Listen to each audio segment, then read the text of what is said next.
Pourquoi cultiver du sorgho? Eh bien, tout d'abord parce que c'est une plante qui est de plus en plus adaptée au contexte de changement climatique que nous connaissons à l'heure actuelle et qui va se renforcer.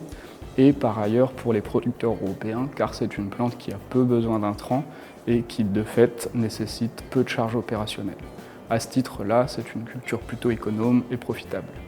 Par ailleurs, au niveau européen, de nouveaux débouchés sont en train de se mettre en place pour cette culture, qui à l'heure actuelle est plutôt destinée à l'alimentation animale, mais de nouveaux marchés se mettent en place, notamment autour de l'alimentation humaine, car le sorgho, par exemple, est une céréale qui ne contient pas de gluten, ce qui peut être recherché par certains consommateurs. Par ailleurs, on peut penser à d'autres marchés qui se développent, par exemple le développement d'alcool autour du sorgho. Par ailleurs, en plus de ces évolutions au niveau européen en ce qui concerne la culture de sorgho, le marché mondial du sorgho lui-même évolue à vitesse grand V.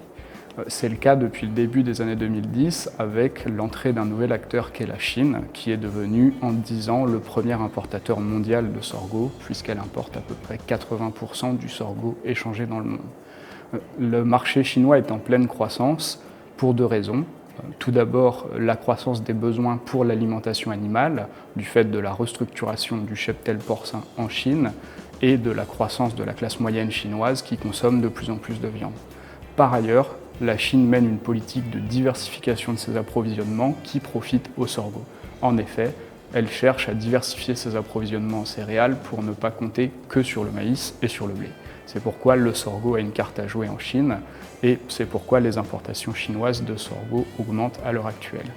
En plus de cela, le gouvernement chinois a une politique de diversification de ses sources d'approvisionnement, sachant qu'à l'heure actuelle, l'essentiel du sorgho importé par la Chine, donc sur le premier marché mondial, vient des États-Unis.